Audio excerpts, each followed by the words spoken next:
All right, hello again, guys. I know a lot of people are new to Substance Painter and they're trying to learn how to use it to make textures for Second Life or, whatever various projects they have. So if you're new to Substance Painter, you're going to have the same issue that I have, which was, um, but how do I get my mesh in to Substance Painter? Because if you go over here and you look, there's no import um, mesh option. There's no import OBJ, FBX, nothing. The only thing there is import resources, and resources will not let you import meshes. So to get your mesh in here, which I mean, I obviously already have a mesh in here, but if you want to get your mesh in here, you have to hit new. And when you're in here in the new project folder or menu, you hit this, where it says file, you hit select, and you pick whatever file you want. Um, don't use a DAE. Well, you can use a DAE. Technically, it will accept it, but I always use FBX because that's just my preference. So you pick whatever file you're going to be opening up in here, and you hit OK.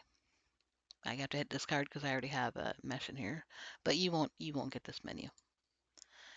Okay, so that gives you your mesh in here. So the very next thing you're going to want to do as soon as you get your mesh in here is you're going to want to change your environment to whatever environment you prefer to use. All these are all different environments and all different lighting effects that you can pick. Um, these are all default. They come with Substance, except for this one, which is Ulterior All Sides Gray. This is one that I got from Ethel Hexton's video that she did when she did a whole complete, very long, like 2 hour tutorial, start to finish on making mesh. Um, so if you want this environment, you'll have to head over to her video. I'll link it in the description, but she has it in her video, in her resources for that video. But this is the one I use because I love it. It makes everything have a white light, and the light comes from all directions, so you don't get any weird shadows where you wouldn't want them, like inside a Second Life or wherever you're working at.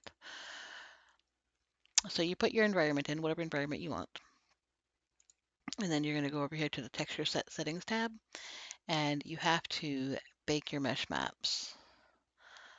So you just hit this button, and then hit Bake Selected Textures. This stuff will already all be selected by default.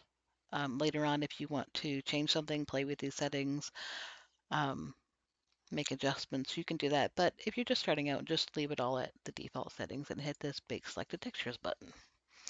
It'll take a minute to bake your maps for you.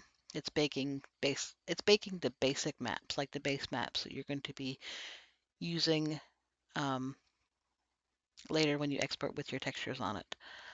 It takes a shorter or longer amount of time based on how many faces your mesh has. This mesh has 5 material faces, one for each nail, because that's how I made it. If you have a mesh that only has one face or two faces, it'll actually bake these maps very, very quickly, like 15 seconds probably. So as soon as you have your maps done, this button will come back up to be able to click it, and you just click return to painting mode. And now all these maps here are what we just baked. So we go back to the layers tab, and now you can put whatever textures you want on this mesh. Um, I'm actually going to turn this so you can probably see better. And the way you navigate inside Substance Painter, by the way, if you do not know, if you're ever wondering how do I change the light or how do I move the mesh, if you hold down a key, it will give you a menu of the options. So if I hold down Shift, it gives me this list and it shows me all the things that combine with Shift to do different hotkey actions. So if I hold down control, I get a similar menu. If I hold down Alt, I get a similar menu. Now Alt is the way you're going to move around your mesh itself. So you can see Alt plus the left mouse button is going to be camera rotate. Alt plus the middle button is camera translate, which is pan. It means you can, pan around like this. Left is to rotate. And and right is going to be for zoom, or you can just use your middle mouse button to zoom in and out if you do not want to have to hold Alt to do that. So that's how you actually move this mesh around so you can look at different parts of it. So these are nails. You can put any texture you want on them. I have a bunch of textures that do not come by default with Substance Painter. If you want textures, or well, if you want smart materials, usually is what they're called, you can find those all over the place, all over the internet for free, tons and tons of them. You can go onto ArtStation and buy tons of them as well if you want something specific like glitter or sequins or lace or something like that. There's tons of them. I bought many of them. I found lots of ones that were free too, though. So there's thousands and thousands. Um, you can also upload regular flat textures. So if you have been making stuff in Second Life and using textures in Second Life or just regular flat textures that you find, out in the wild, you can actually use those in Substance Painter. If you go up here and you hit Import Resources, you can hit this button and it'll bring you, well, I'll just hit the button. It'll bring you up a folder like this. You can go to wherever you have your materials, your textures, sorry, saved on your computer, and you can put them in here. And then, let's see if I can find any of them that I have in here. Uh, I'll just pick this. Okay, so you can click one, whatever one you want. And once you have it in here, it's usually going to say undefined. Sometimes with smart materials, it'll come up and it'll say smart material in this box. And if it says smart material, you don't have to do anything with it. But if it says undefined, you need to click it and you need to pick whatever it's going to be. If it's going to be an environment or an alpha, because you can import alphas as well. And an alpha actually makes, well, it does a lot of different things. So you can make them into brushes, you can do all kinds of stuff with them. But for our purposes, if you just want just a flat 2D texture, you just click texture. And you can either save it so it's just in this project only, or you can save it to your library. I usually save it to my library, but click whichever one you like. You can save it to current session only so that when you open up Substance Painter again later on, it will not be in your Substance Painter anymore. So whatever one you'd prefer, you click it, and then you can click import, and it will import all of them in here, and it will put them in this tab right here, which is the textures tab. So once you have them in there, you just drag it over here. I mean, you can drag it on here too, but it does this this weird little, I don't know, square thing. It's showing you the size of the texture basically, and if you put it over here, it's going to offset the texture where you put it, if that makes sense. So like if I put it right here on this side of my nail, it's going to start the texture there, the center of the texture there, and it's going to be not straight, basically. So I like to put it over here because I can make it perfectly straight over here. So I drop it over there, and you can pick any of these options. You can have it be the base color, the height, the metallic, the normal, the roughness, whatever you want it to be. Um, if you just want the actual look of the texture, you're just going to do base color. And you see it's right there. Now, if I want this whole texture to fill up this whole map, you have to come over here and hit 1. And then here you need to put 0. And then here you need to put 0 because we don't want any offset, right? And we only want this tiling for 1 means that this whole texture is going to fill up one, it's going to fill up the whole tile. I don't really know how to say it. It means that one layer, one entire 1024 by 1024, that's the size of this texture, is going to fill up this whole entire map that you have. If you do like 2, it means that you would need 2 of these tiles to fill up this whole entire map. Okay, so if you have a texture that's really big and you want to make it smaller, you can click repeat, and it'll repeat your texture for you. And then you can just change this to, whatever size you want it to be. Okay, so that's fairly easy. I don't really need it on repeat since I have it just filling the whole tile. I put it on, none. If you only want to do, like, say I wanted my texture only on the top side of the nail, which is the side of my UV, and on the bottom side of my UV, I wanted a different texture. As long as you do not have this on repeat and you only have it on none, you can just grab this and pull it over. Now, if you do this and you see that your texture is squished and you don't want it squished, you don't like the way it looks squished, you can unclick this lock. Whoops, you can unclick this lock and you can move this. The slider's a little bit funny, but you can move it however you want. You can come over here and drag this however you want, and it'll help. You can drag this over this way too, but you can move it around and get it with these sliders to get it to, be how you want it to look. You can move around the offsets, you know, you can just move it over however you want. You can just change it to wherever you want it to be. I'm gonna put it back to filling the whole thing and no offset so that I can just have it evenly fill everything and not have any distortion in it. Now, if you're looking at this and thinking, this looks very matte and not very shiny, because it's supposed to be orange with glitter, obviously. If you want this to be more shiny, let me zoom in over here on this model so you'll be able to see it happen. If you want this to be more shiny, all you do is these are your different maps that you want to apply your texture to, basically. We only did color, we did base color, so it's only having it on this map right now, only on a base color, which is like, it's matte and flat, and there's no um, two-dimensional or three-dimensional aspect to it. There's no shine to it. It's just like if you just took a flat printed piece of paper and just stuck it on top of your mesh, that's basically what it looks like. So if you want it to look shiny, you're going to do roughness, and you can move this slider up and down to make it more rough or less rough. So if this is going to be like nail polish, I mean, you're usually going to want that pretty shiny. So if you look over here now, you can see it's super shiny, like a nail polish would be.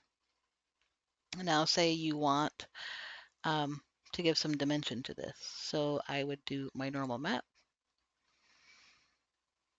and it will give you, when you go inside a Second Life, it'll give you the appearance that these little dots are three-dimensional. Not super three-dimensional, but just slightly. It fakes it for us, so we don't have to model each and every little dot on these nails in a 3D program.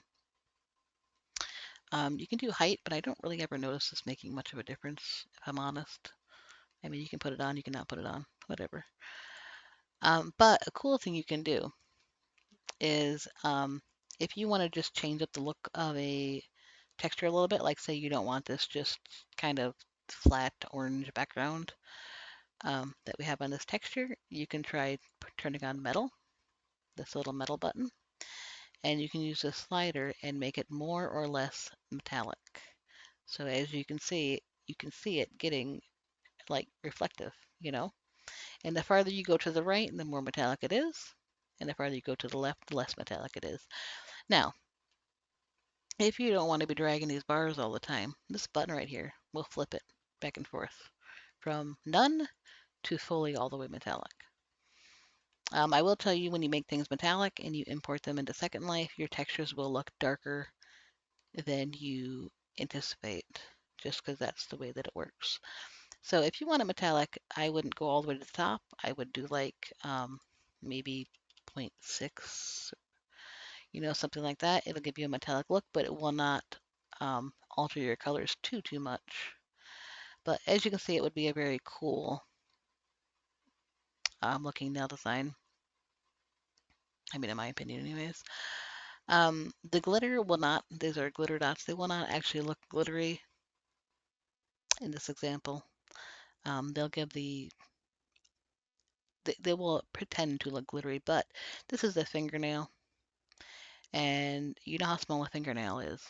So keep in mind, if you're going to do texture very small things, the illusion of glitter or the illusion of having a three-dimensional, thing on your object is all you need. You do not need to go in and model all these little dots, or you don't need to model these really, really, really, really tiny details because no one's ever going to see it. No one's ever going to pay attention to it. So you just want the illusion of it, basically. But yeah, you can do this with any two-dimensional or with any flat texture that you have, any normal, just any texture, anyone you have at all. You can upload them in here and use whatever one you want. Um, I mean, really, that's pretty much it. That's just how you would texture. And like I said, if I wanted to have, say, this only on one half,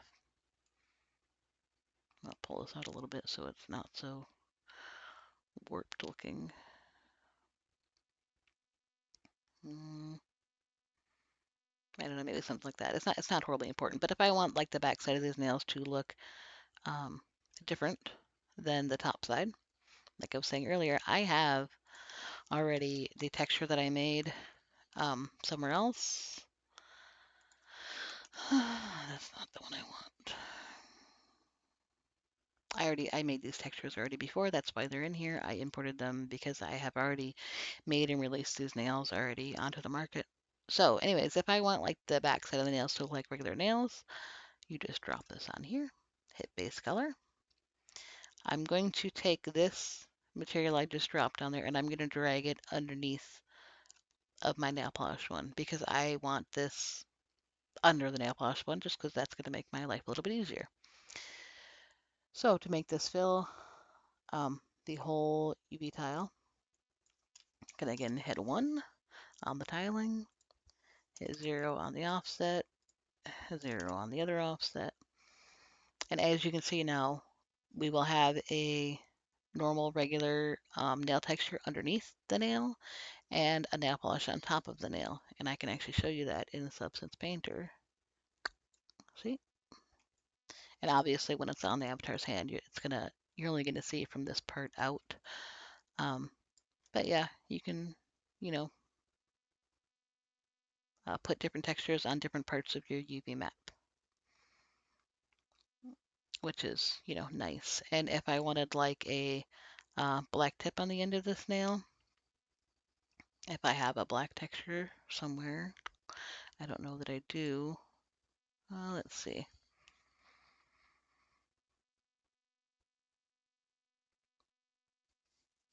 And most everything in here is, well, not most. A lot of the things in here are things that I have added in to Substance Painter, so you will not have so many things in here that you have to scroll through.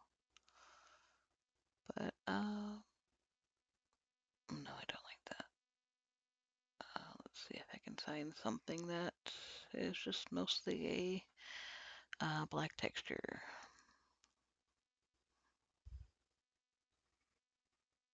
Mm, Here, we'll use this one.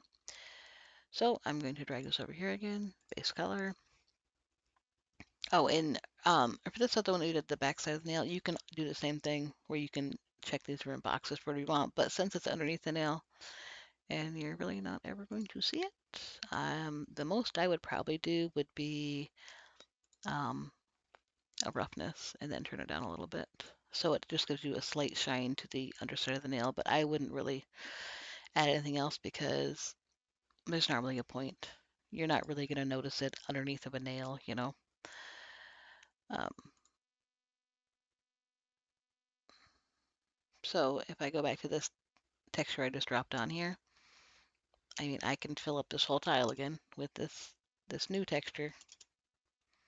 If I wanted the whole thing to be this, I could do this, and I could do my roughness by normal metal, and then change metal to raise it up a little bit, and the roughness down a little bit so it's shiny. You can do some neat stuff in here. But if I only want this, like say on the end of the nail, I can grab this entire thing if I don't want to distort it And I mean, I know personally the end of my nails, when it's on your finger, is like round about here someplace. So I could literally just, do that. And it would be at the end of the nail.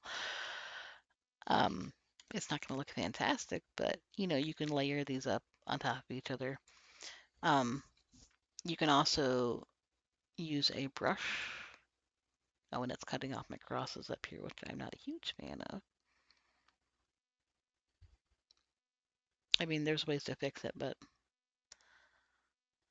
I don't really feel like doing it right now. I'm sorry to tell you, it's 3:30 in the morning. So anyways, you can layer them up is all I was trying to show you with that. But also you can use different brushes to draw things on your nails. There's all these different brushes that come with Substance Painter. You can do all kinds of different effects and things. So many. I have not added any brushes at all to Substance Painter. It comes with all of these brushes already in. So lots of options, lots of brushes. Works like a brush, in Photoshop or in GIMP or wherever else you've used any program that does textures and brushes. It works the same way basically.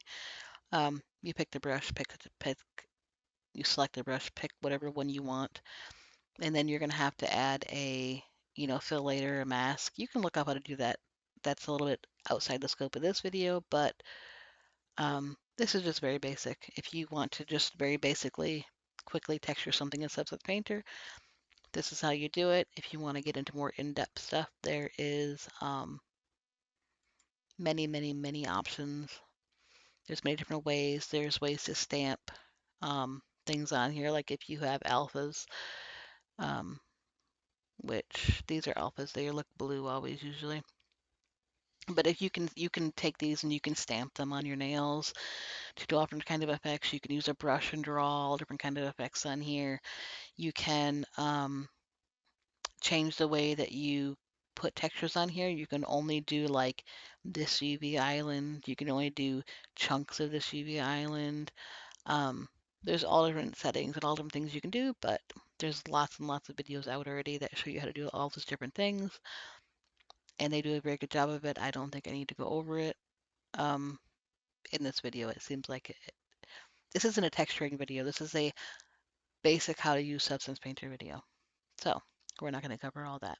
But once you have your texture on here and you're happy with it, however you want it to look, you're just going to go up here and hit Export Textures. And then you're going to pick whatever folder you want this to go into. If you want it to go on your desktop, or if you want it to go into a specific folder you've made someplace, you pick whatever folder you want. If you don't pick a folder, it will by default go into your Adobe export folder. It has its own folder. It'll all go in there. I don't keep it in there because I make my meshes and I put all my textures in the folder where my mesh is at so that it's all together so that when I want to do something with it or I find an error that I've made in 3 months or whatever, I can just, have it all together in one place. But pick wherever you want it to go. Right here. If you want to do normal materials, the materials that we have had in Second Life for years and years, you're going to pick this export template, which you will have to make. If you have not made this export template, I made a video about it and how to make it. It's on the channel. You'll find it. If you just look, it should be either right before or right after this video on how to make this export template. Also, Acel Hexam did a very long tutorial on how to make meshes from start to finish, from Marvelous Designer to Blender to Substance Painter to Second Life. How to do all those things. And I will link her video. It's the same place you get the environment texture, or the environment from for Substance Painter. It's a good video. I suggest you should watch it if you haven't seen it. But you can either look at my video on how to set up this template, or you can look at her video. It is very long. It's like 2 hours long. So, make sure you have some time if you want to watch it. But this is the one for normal materials for Second Life. the ones we've been using for years and years. I don't change anything here. You don't really need to. You just pick your template you want and you hit export. It will export all of your maps for you into whatever folder you have told it to be in, or whatever folder you told it to go into. Um, if you want to do PBR, you need this one right here. Okay, this should be at the top of your Substance Painter already by default. This is the one you want. You would just click it. You don't need to change anything here, and you would just hit export, and it'll go into whatever folder you have selected here. I keep my PBRs and my materials separate in their own folders because I like to have my maps separate. Because with some things where I'm making a lot of maps at once, like these nails have 5 maps. Well, let me rephrase that. They have 5 of each type of map. So there's 5 2D view maps, there's 5 specular maps, there's 5 normal maps.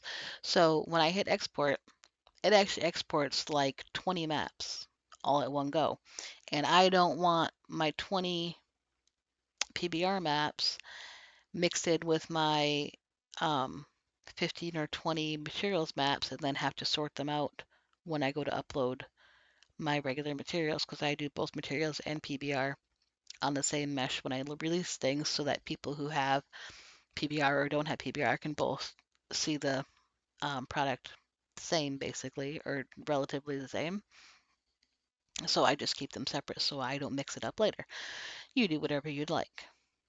But anyways, after you export your maps, you just go into Second Life and put it on your mesh just like any other texture. But yeah, that's about it. I'm going to bed now. Have a good night, guys. If you have any questions, feel free to ask. I have a Discord. It is linked on my YouTube profile. If you have any questions, if you have any issues with Marvelous Designer, Blender, Substance Painter, uploading things into Second Life, you can join the Discord, ask me. I'm happy to help anybody who needs any help. You can ask in the comments if you have a problem or need to find something. You know, um, I do help some people inside of Second Life itself.